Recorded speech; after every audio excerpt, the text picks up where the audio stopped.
So we are the International Society for Bone Morphometry or ISBM, and we are interested in all aspects of quantitative assessment of bone across scales. And we have different working groups who are focused on different things that we are interested in, including the HRPQCT, spatial transcriptomics, imaging and analysis of nerves in bone, and bone micro or ultrastructure assessment.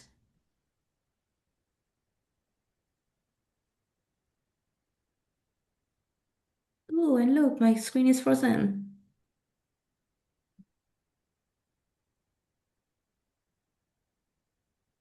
Okay. We have an early career investigator committee, and both Lisbeth and I are part of it, and we are the ones who are arranging these webinars. And our next webinar will be in May, and date to be determined, and the topic will be about cement lines with Dr. David Riffioni. So please stay tuned for this. And for today's webinar, we have the Women's History Month in March, and we are going to talk to Erica, Martina, and Elizabeth about their career progression and how to build a career as a woman in science. And Elizabeth's gonna do more of the introduction and question part later. So we have our ISBM 2026 coming soon. It's going to be July 4 to 7 in London. And the early registration rate has been extended to April 10th. And our late breaking abstract deadline is April 30th. So please join us in this meeting in London. And you can visit our ISBM 2026 website for more information about the program registration, hotel, and everything else. And next, please follow us on LinkedIn to stay up to date with our society and the webinars. And last but not least, thank you to our corporate partner Alexion and AstraZeneca for their support for ISBM webinar series. And with that, I hand it over to Lisbeth. Hi, everybody. I'm so glad to have three important women, both in the ISBM Society, but also in the bone research field, that is going to talk with us today about how they've done their career, and they can maybe offer some advice on what is important to focus on and what is not. And we're going to have them do a short presentation of each of them, and we can do them alphabetically by first name. And then afterwards, it's going to be open for questions. So if you have any questions for the panelists, please put them in the chat so we can ask them once they've done their presentation. At first, we're going to start with Assistant Professor Elizabeth Zimmerman from Canada. The screen is yours, Elizabeth. Oh, thank you. Thanks. It's wonderful to be here to talk with all of you today, and I'm happy to answer any questions. So my background, I'm actually an engineer. So my background is in material science and engineering, and I did my PhD at the University of California, Berkeley a while ago, where I was studying how bone fractures, basically looking at its multi-scale structure and how that gives it strength and toughness. And so I was very embedded in an engineering program there. And I actually stayed for 1 year after I finished my PhD in order to finish up some projects and to keep on using a technique that I was using that was being very fruitful at the time. And after that, I moved to Germany to do my first official postdoc. And I was there for about 3 years at the University Medical Center in Hamburg.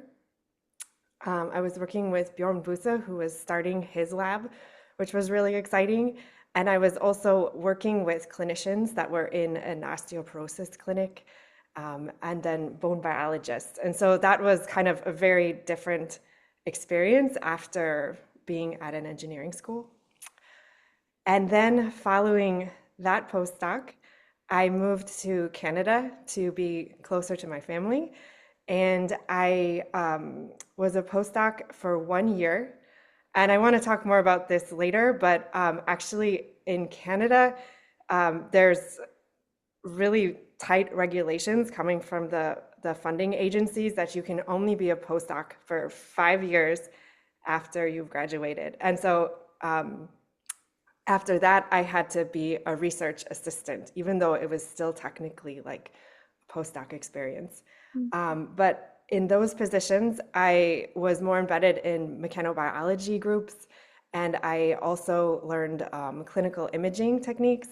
And so those really added also to my uh, my expertise.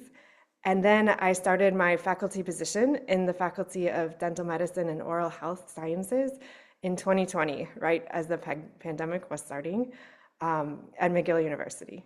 And so that's kind of my progression. Uh, and I'll hand it off to Erica to talk about her. Sure, sounds good. So I started as an undergraduate at Michigan State University. I always wanted to be an orthodontist because I had a great orthodontist when I was a kid. I had a bunch of different things happen to my face. And when I was there, I had some research experiences in undergrad labs, and my advisor said, well, have you considered a PhD?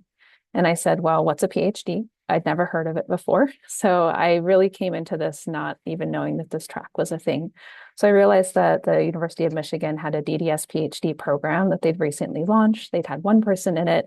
And I was very fortunate to be able to join as kind of the second or third with Chad Novins. So two of us came in at the same time.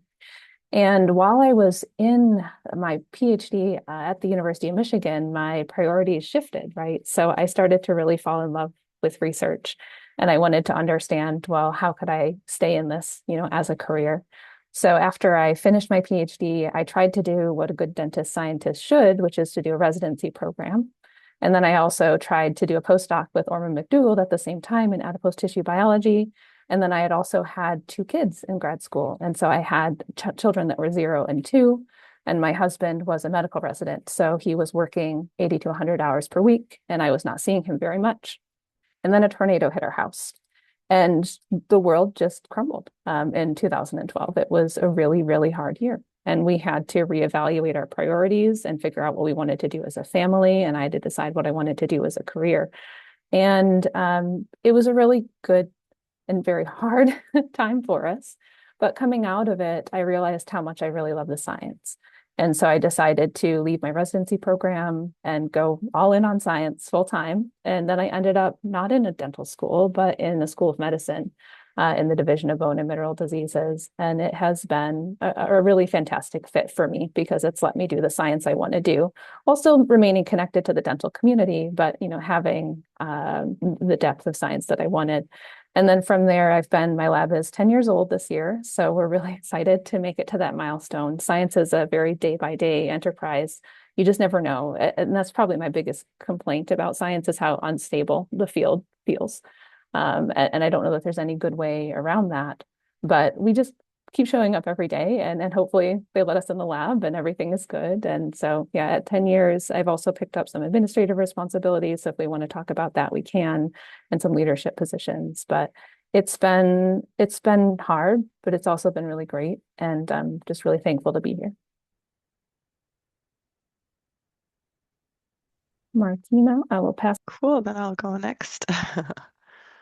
I have prepared a few slides. Yeah, nothing super important, but a few pictures slide in. I hope you can see them, or I think they're approaching. Yeah, at least I can see them now. Can everyone see them? Yeah, okay, cool. So my name is Martina Rauner. I'm Austrian, yeah, but moved to Germany for my PhD. No, wait, where's my slide? Here, no, so my PhD I still did in Vienna. Also my master's degree, and while I was studying, I already was working in a bone lab as a technician, and I think that was one of the keystone moments probably of my career, having that interview with a bone researcher. And he told me about the osteoblast and the osteoclast, and I thought, that sounds kind of boring, but I thought it was a 10-hour per week job, so I thought I'll take it. But then, of course, I got hooked on bone biology, thought it was really interesting, and probably it's also to Peter Pitschmann, who was my PhD supervisor, that he kind of awakened this interest in bone research at that time. During my PhD, I also did some short-term visits to Germany, where I then met my future supervisor, Lorenz Hofbauer. I also did an internship in Boston, which was really fun. So at least I got out for a few months during my PhD, although I kind of always stayed in Austria for that whole time. And after that, with the ECTS MGen fellowship at that time, I was able to secure funding for a postdoc fellowship in Germany that was originally intended for 3 years. So that was obviously important to get funding for my next step.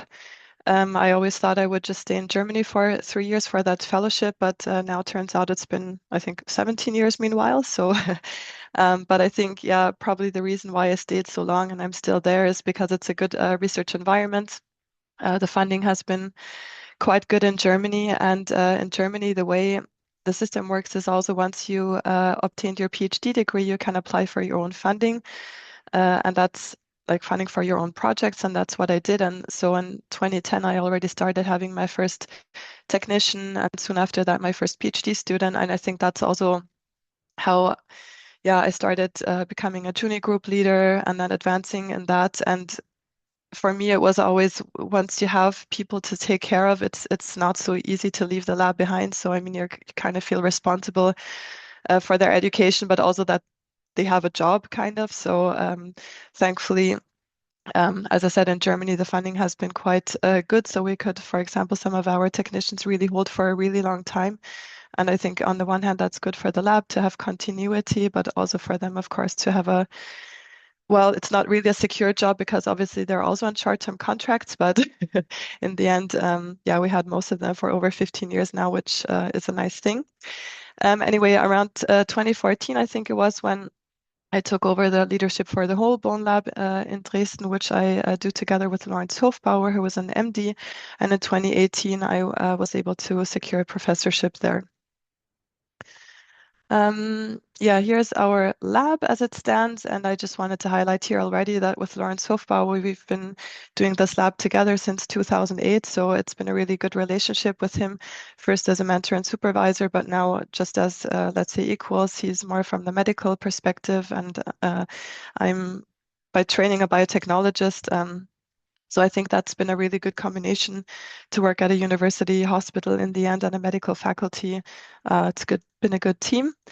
And yeah, here you see the different research areas that we're working on in our lab. So bone biology is obviously oftentimes not only bone, but we work on different interfaces, let's say, and that's because sometimes you have to see where the funding is, what topics are funded, and then you kind of make your research also fit into that area. So we have a lot of interactions going into oncology, but also immunology. And that was actually one of the first programs when I moved to Germany that really helped me progress in my career. It was called Immunobone and was organized from Georg Scheller at that time. And through this consortium, I really gained a lot of yeah, network visibility, and also got my first funding projects. And here I just wanted to highlight 4, I'll call it career promoters that I thought were helpful. So the first thing is societies. As I mentioned, the ECTS was the one society where I got the funding for my postdoctoral fellowship. So that had a very significant impact on my career, and I was always very grateful for that opportunity. And so at that time, I also felt once I grew older that I wanted to give something back. And then I became involved in the board for some years later on in the CTS Academy. So these were all things that I think helped build my network. And the same is true to some extent for ASBMR with all the travel awards that I got and the committee work I've been doing there. So it's also, yeah, a great place to also build a network.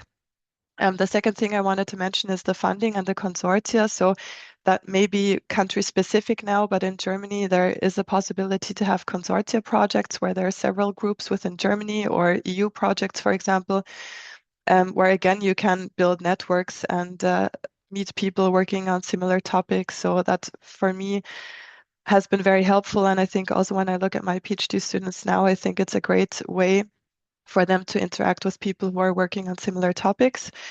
Then I think I already mentioned briefly my relationship with Lawrence as a mentor, but so I think mentorship is also critical. And then finally, fourth, the team. I mean, I think if you have a great people to work with, then work is also more fun. And as Erica also pointed out, it's not always easy.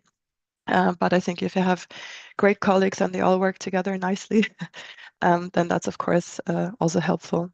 Yeah, so happy to take questions on any of those aspects. Thank you, all three of you. It's really interesting to hear about your careers. I'm going to go ahead and ask the first question, but if any of those attending has any question, please put them in the chat so we can convey them. And if you need, you can also unmute, but wait until we start with the question then. I'm going to start with Elizabeth. You have traveled a lot. How important do you think that mobility is for an ECI's future career? Do you have any recommendations on how to navigate this demand, especially if you have family? Yes. So in terms of mobility, I started my career in the US and then I moved to Europe and then I came back to Canada. And one of the most important things there is these are all very different systems. I don't know, especially in how you move through them, like how you move from being a graduate student to a postdoc to a professor. Because when you're looking for professorships, they're going to be looking at your resume and expecting to see perhaps a graduate fellowship. They're expecting to see a postdoctoral fellowship, and a lot of times they aren't aware of the postdoctoral fellowships from different countries. And so it's really important to know what people are going to be looking for. For instance, I believe if you're in the US, there is a certain grant that supports postdocs and their transition to being professors. And so if it's just really important to know, okay, I want to end up in this country and this is what they're going to expect. And a lot of times you can't plan these things. I didn't expect to end up in Canada, but I got kind of caught because in Canada, they have this very rigid system for postdocs where you can only be a postdoc from 5 years after you graduate with your PhD. And so basically, I think I graduated in December of 2011, but they used 2011 as the year for like when I graduated, but I had actually graduated at the end of that year. And so this really impacted how I can apply for salary awards or postdoctoral fellowships. And so it's really important to be just aware of these things and how they will impact you. But then again, like science is an amazing career where you can go anywhere. Like a lot of times in other professions, you have certification for a specific country or a specific state, but in science you can be mobile. Yeah, so it's a very complicated question, and it's important to just be aware of all of these things. And if you do move to a different country, you really want to highlight your accomplishments and what they mean. For instance, I received an Alexander von Humboldt Fellowship in Europe, which is very prestigious. But then when I came to Canada, I really had to explain to people what that was, for instance. Makes sense. Thank you. Erica. Yeah, those are really great comments. I was going to talk just a little bit more about moving within a country or even just trying to find your first faculty position, because it's been really fun to work with a lot of postdocs that are coming onto that faculty market in these current years. And one thing I hear a lot, particularly from women, so I'm going to point it out that I hear it more from women, is that, oh, I'm not going to apply to this job because I don't think I'm going to go there.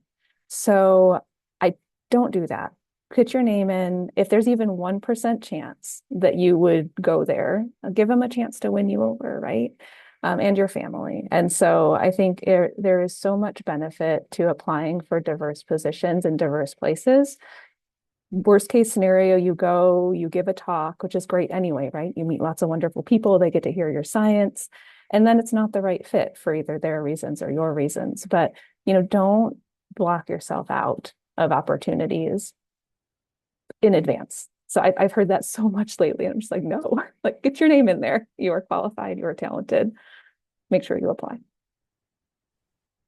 This makes really good sense. So you're all agreeing it's really important with the mobility in some sense for the future career, or? I think the mobility is important, but even if you are determined to stay exactly where you are, if you don't take the time to explore elsewhere, you don't know that that's the right choice for you. So I think I was always the person I was going to stay at the University of Michigan. I was going to stay. I said that so many times over so many years, but I didn't do it, right? And because when I interviewed, what I found surprised me, and it was actually a better fit. And my family was okay with it in the end. It ended up being a good fit for them too. So yeah, get out there. Like it's okay. Perfect. Thank you. I'm going to ask another question. What strategies have helped you gain visibility and recognition for your work in competitive research environments? And how can early career investigator women scientists apply for these strategies effectively? Martina? Yeah, maybe. Yeah, thanks. I think in the talk I already mentioned that for me, the society work was very important because it's in your field. You get to know a lot of people if you're involved in maybe first committee work, but even if you get into the board of societies that also you identify with. I mean, there are so many societies these days, like if you're more into imaging or general bone biology or I don't know what, but I think there's always room to be helpful and engage in committee work. And so for me, that has been quite helpful. And in my case, since I was together with Lawrence so long, or I mean, we're still leading the lab together, but I did have phases when, like, before the professorship, let's say, when I heard many times, oh, you're not independent, you're doing it with him together, blah, blah. And but in the end, I always feel like everyone has to choose their own way how they want to do it. And if you want to do it with a clinician together or with some other person together, you think that it is meaningful, then go for it. And I think also if you're in the field long enough, I think people will also recognize your work and what you're doing. And I think in the societies that kind of, for me, always was very rewarding that I knew people knew what I stand for. And so in those times when, some people were doubting your independence or your own work, I think that was good to know that the people who are in your field and who know you know what you're about. Thank you. Erica and Elizabeth, do you have any perspectives you want? I agree with everything Martina has said. You really have to work with people you enjoy working with. And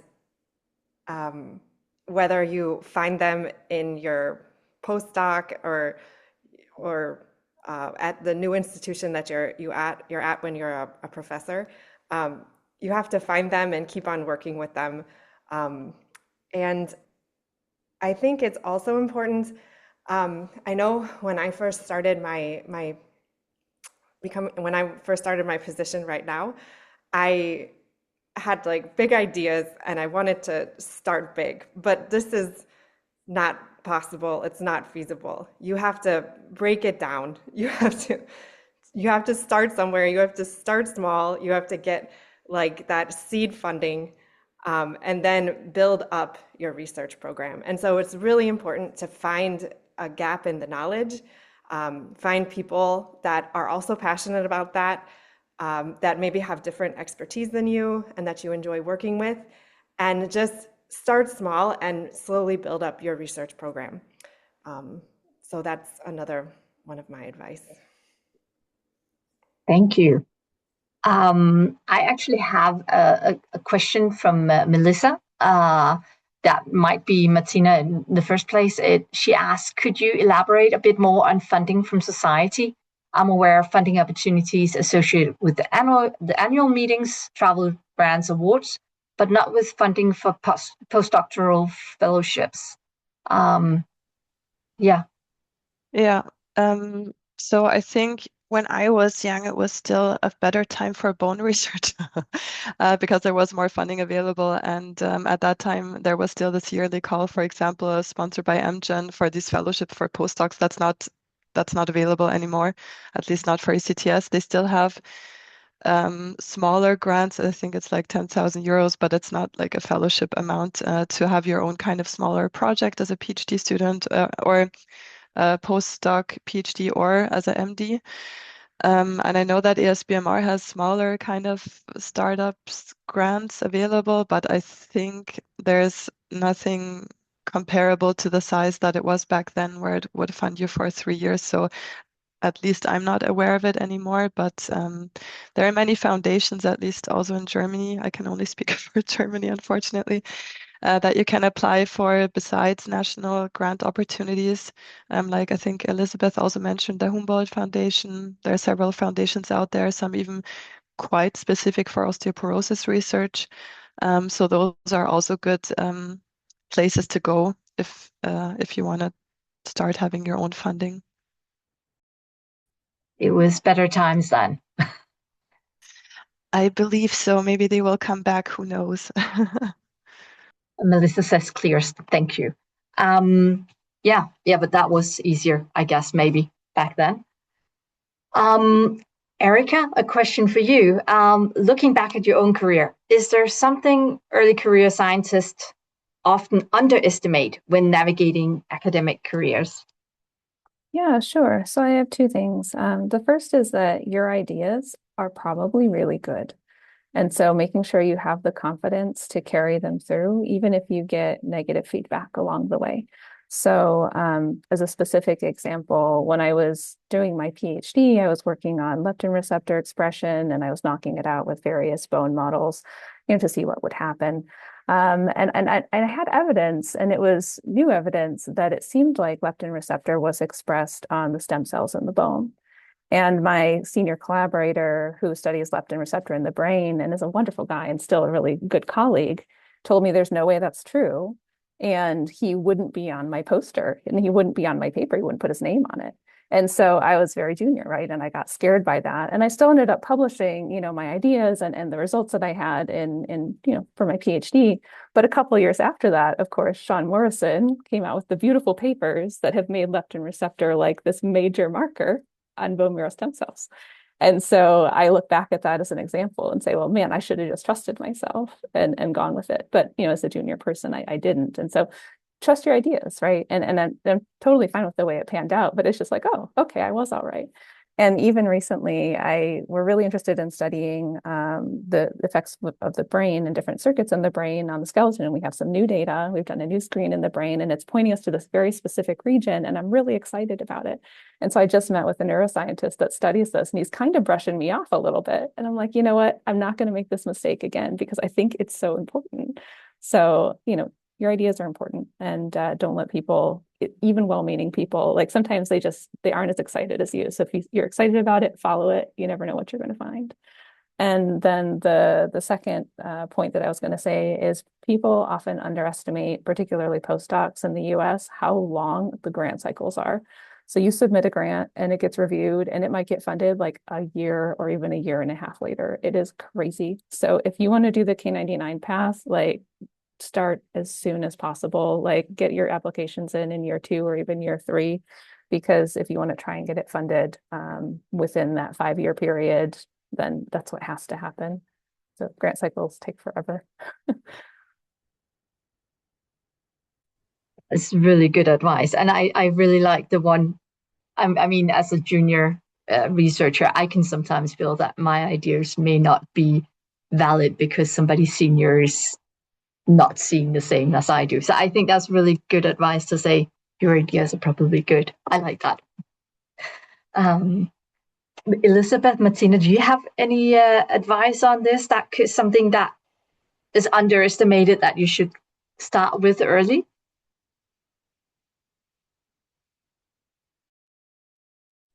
I can only speak again for the system in Germany, but I think what I like there is that once you have your PhD, you can really also apply for grants and make your own ideas happen. And as I said, on the one hand, it's a good thing because you then can follow your own path. On the other hand, you get, let's say, personnel that I always felt responsible for. I mean, of course, I can also see it that way. It's a 3-year funding scheme. When it's over, it's over. But of course, if you want to build a lab, it's good to have sustainability as well. So, but it's a very rewarding thing, I think, in trying that earlier than later. Maybe it's also something similar along the lines that what Erica said is, get your ideas out earlier than later. Why not? I mean, you can probably do it, and people might underestimate you or might not want you to grow. I don't hope people have that supervisors, but you hear of them all the time from different people. So I think, yeah, it's good to have confidence in your ideas and follow your own path and just go for it and not be scared. So I think that's also something that sometimes with women, they feel like they're not good enough or so, but I don't know, in my opinion, just go for it. And if it doesn't work out, it doesn't work out and you can try again. But there's no reason to not try it in the first place. So. Thank you, Martina. Actually, I noted down a question from the presentations you did. I mean, you all kind of touched on it. There's a lot of instability in research. You're waiting for the next grant. You might have to move. A tornado might take down your house while you're having busy trying to decide your career. What are your strategies for coping with this instability? I mean, a lot of women, at least in Denmark, leave science because it's difficult to see if you cannot plan long enough ahead. It's difficult to find an argument for staying. So coping strategies would be really appreciated. So I guess I can speak to this a little bit. One thing is just to break it down, right? So you find the next best step, what's the next right thing, and take one step at a time. I have found the little gratitude journals where you just do 2 minutes at the start of your day and write down a few things you're thankful for, write down a few things you're going to do during the day and also you have to write down one thing that you're going to set aside for the day. Oftentimes we have our brain stuck on something, we perseverate over it. And if you write it down and say, I'm not worrying about this today, it can help it get out of there. And so just ways to clear your mind and take it one day at a time.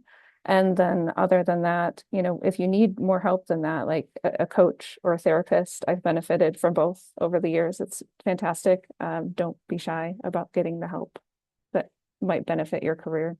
So that would be my advice. Thank you, Erica. Martina or Elizabeth, do you have any advice on that? I mean, you've also been moving around a little bit, and some of you might have had to deal with uncertainties in changing countries. And maybe I'll just go first and then Elizabeth. Yeah, so for me, one good outlet was always sports. So because that's the time when I completely can free my brain. So I'm a ball sport person. So whenever I go to volleyball training, it's a different world and I don't think of anything. So I think that has been important for me to, yeah, not worry too much about certain things. But I think I also realized over the years that I'm not such a worrier. Most of the time, I just go for things and then see what happens and then take it from there, kind of maybe similar to what Erica said, one step at a time, and you see what happens and then you take your next step. So yeah, I'm not in my head too much thinking 10 steps ahead. And to be honest, I also never knew what an academic career is. I think Erica also touched upon that. Yeah, I come from a farmer's family, so I also just went along the way what interested me and one step at a time, and it kind of led me to that path I'm in today. But I have to admit it wasn't really planned out in any way that way. But I think that's when you follow your interest, then things will happen. And yeah, but of course, there's still times of how do you say, challenges. But I think also in that sense, for us in the lab working with 2 PIs, it's been very, yeah, good because let's say one of your grants doesn't go through, maybe another one does, and then you can shift funds back and forth a bit. So it's also a bit of a safety net. And I always thought that's a good way to approach things, to not always do everything by your own, but just share resources. And I think that's also the way research is going anyways these days, and also funding schemes. So to really share data, share instruments, not everyone has to have everything by themselves. And yeah, for me, that has also been working out really well in the past.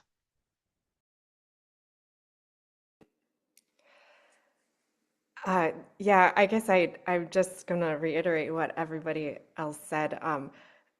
You have to kind of focus on the things that you have control over, right? And so you can apply for that grant. They might not give it to you, but the more you apply and the more you make those the effort, the better chance you have of eventually succeeding, I guess. And I try and like create, like I tend to worry a little bit, but then when I write it down, I forget about it. And so a lot of times I will just create kind of like a list. Okay, like in the next year I want to accomplish this, and then that helps me like focus my mind and say, okay, this is I can accomplish this, and then I will be making progress towards my goals. Um, but it does help to have a positive attitude and knowledge of what you can control and what you can um, do. I also wanted to add from the previous question, one of the things that I underestimated about looking back at when I was a postdoc was the networking aspect. So I was very focused on trying to get as many papers as I could and to get perhaps the next position even. But I was in Germany, and in Europe, you're so close to so many different cities.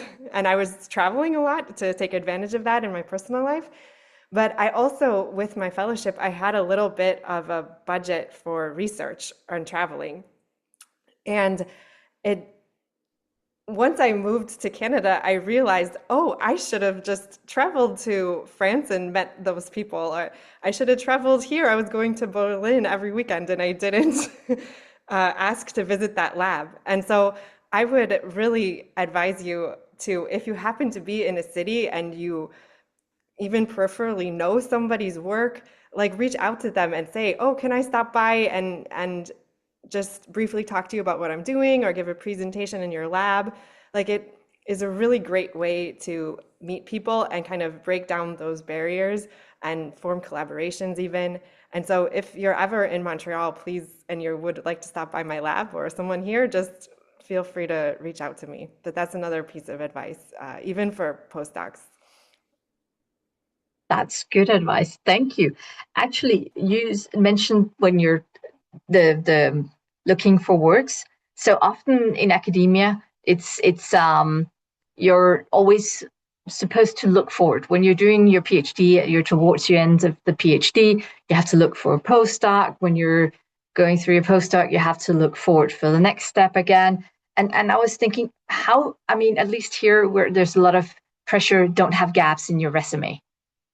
How important do you think it is to be looking ahead and avoid those gaps compared to maybe taking your time and finding the right match where you enjoy the people or the science? I'll take a stab at it. This is a really hard one. And I think we'd love to be able to say that it's fine to take as much time as you want, but the reality is that when you put in an application for a position, you're judged against the other applications next to you, whether that's a grant or a job. And so there is a spot, hopefully, to, if you had a gap, which should be fine, to explain what's going on. But if you're applying for a faculty job and, someone has 20 publications and then you have 5, will you realistically be able to get the position? And the answer is probably no. And so then you may need another more junior position to continue to build that track record until you can get into the faculty job. So I think gaps are fine, but they may require a more creative approach to navigating the ladder as you work your way to the equivalent outputs for perhaps the people you're competing with. But I'm very curious to hear from my co-moderators and co-hosts here, because this is such a tricky one, right? This is really hard. I would just 100% support that, I think. I think when people in the end look at the grant applications, etc., they will still probably be more conservative and want this kind of straightforward career. I think there's always room for explanations for shorter gaps, but Yeah, I think otherwise, as Erica said, you have to be more creative. Although I also know some people, especially MDs, who also had family first, the whole clinical rotations, etc., and who later then became, to their professorship or yeah, more advanced in their career. But I don't know too many of those cases. I think it's quite extraordinary if you make it that way. So I think everything is possible again, but it's probably easier if you have a more straightforward CV, I would think. Yeah, I know I had a small gap. I don't know if this even counts, but I had about a 4 month time where I was between positions. Um, and I think as everybody has said, like you just the most important thing is you have to publish what you have done. Um, and as long as you keep on doing that, you have a position, you do the research, you publish the research. If you have a small gap, no one's going to notice. No one has ever noticed my like 4 month gap. And I know from the perspective of Canada, if you have like a medical issue or if you have children, they're very generous in giving you that time back. So for instance, was talking about that 5-year postdoc. If you have kids or if you have a medical issue, they will subtract that. But other than that, it can get more difficult. Like if you just don't have a position, if you can't find a position, or if you want to take time off but you don't want to explain it, then it is tricky. Thank you. That was really great. And I think you all agree then that it's an idea not to have too many gaps unless you can be creative in some way. Maybe this is a question more from the ECI as such, but what leadership's initiative could help advance an ECI career? What can you do as an early career investigator to leadership wise to promote yourself?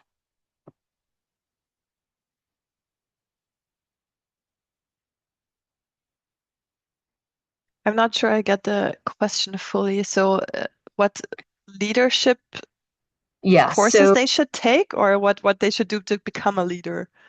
I think, Or I mean, this is the Early Career Investigators Committee. So we're sort of trying to do some leadership in some way. But is there other ways we can promote ourselves aside from being a part of an Early Career Investigator Committee? Okay.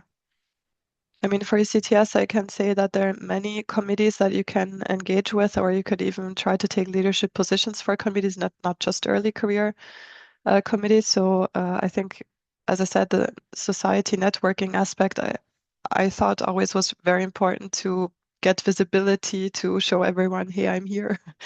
So that would be my first advice. Yeah, I love seeing everybody here, and the early career committees have been fantastic. So already what you're doing is amazing. Ask questions when you go to the conferences, and when you ask the question, make sure to say your name and say your institution. That is standard. And people kind of get used to seeing you and hearing you, and you'll find that, oh, yeah, that was a good question, right? So someone might come up and say that to you afterwards. And then when you go to like the poster sessions or other people's talks, like just take the time to talk to the people and get to know them. The more friends, the better, right? Science is way more fun when we know each other.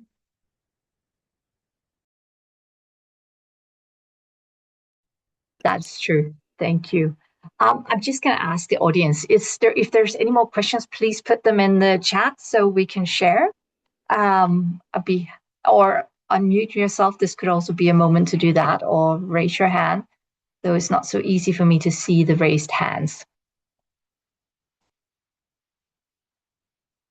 Okay, I have it while people are thinking, I have an additional question. So when you have to choose a research topic or manage professional relationships, what strategies have helped you navigate the very competitive nature there is in academia?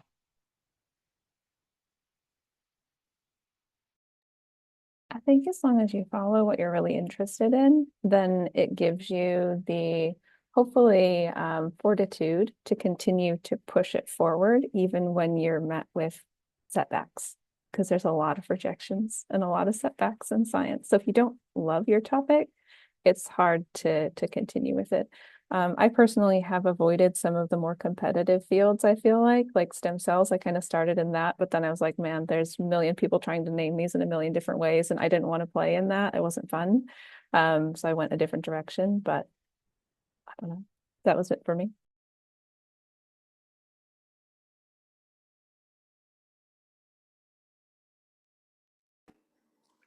I think it's also important to realize that like no matter how successful you are and the more you are with your career, it's very stressful for everybody.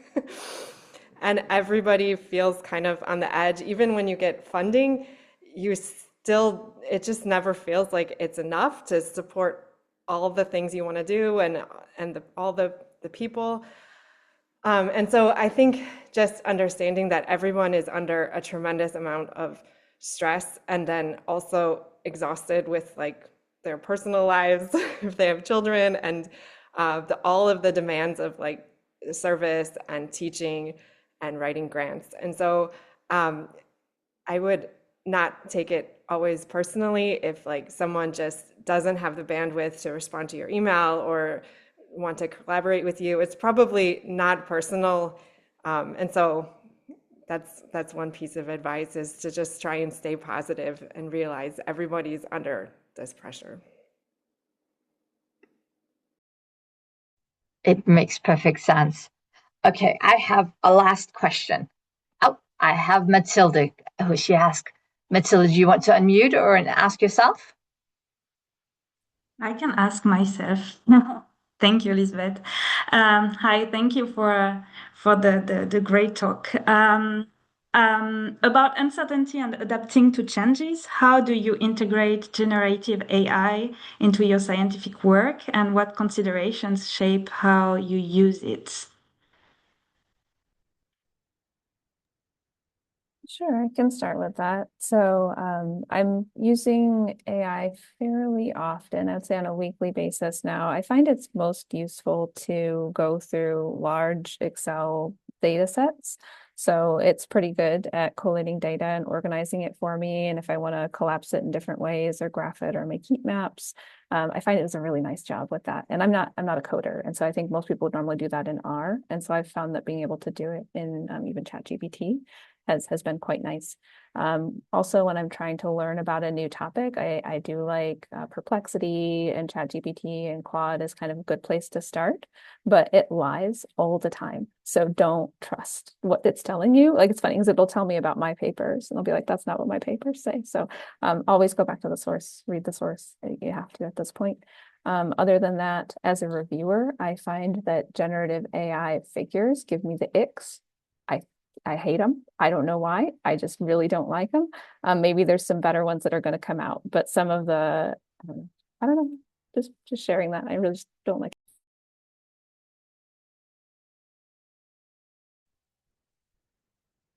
it. I think I'm also probably a conservative user at the moment still. I mean, I feel overwhelmed with all the different programs there are out there, but I try to follow on via like on social media platforms some experts talking about it, what to use for what, because I mean every program can do something well. But I think what I used it most for is also translating. So for example, if you have a German abstract, you need to put it in English or the other way around. I just put it in ChatGPT because it does a perfect translation. I mean, obviously you check it again, but I mean, it's pretty good. Or if you want to rephrase something in emails, sometimes a bit better, especially I guess if English is your second language, then I think it's been helpful, I would say, in creating better texts than I could do. But I also feel that if you go into depth, then it becomes very limiting. But I think for easy kind of things, translations, writing better expressions for things, I think it's very useful. And I also used it, let's say, privately, if you want to do some generation for how would you, I don't know, make this garden piece nicer or something. It's very helpful in giving suggestions. So that's what I also have been using it recently for.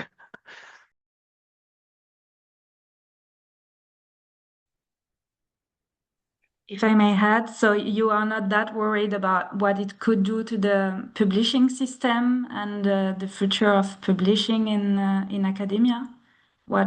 Yeah.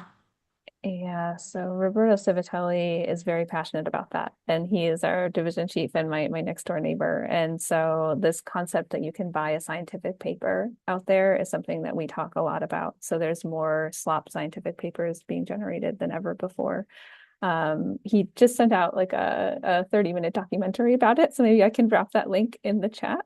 But it's a problem we're all going to have to contend with, which is learning what we can trust when we read the science.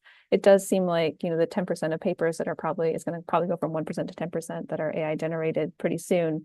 It's fairly easy to tell, right? These tend to be very bad papers. They're not science level, all these other, figures and things, but it gets harder and harder when you have bad actors that are actually quite talented and then use AI tools and bring it in versus just people generating slop.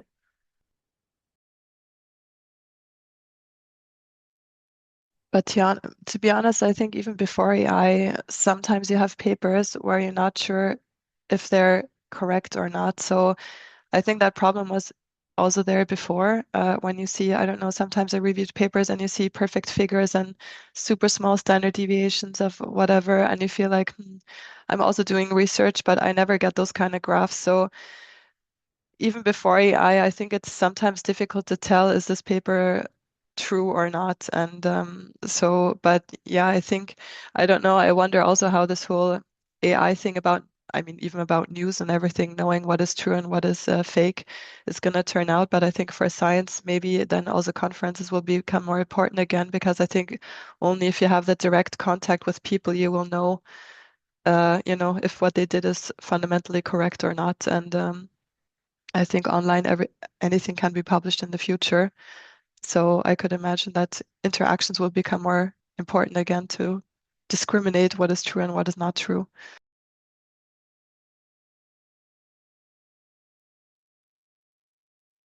Thank you.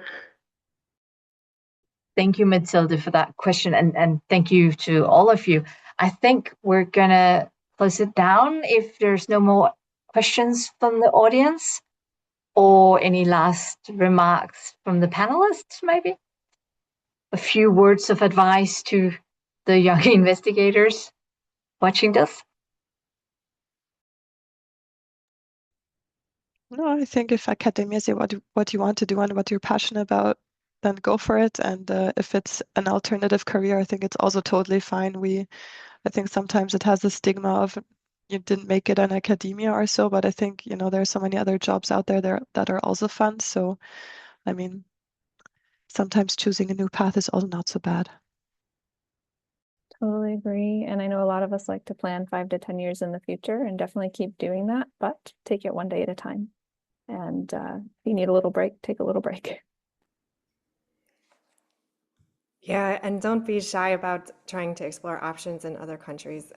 If you have any questions specifically about Canada, feel free to email me and I can try and guide you about the opportunities here. Perfect. Thank you, all three of you, for taking your time and sharing some advice with us. And thank you for all of you who's participating. The next webinar will be in the beginning of May and be on cement lines. And thank you for today.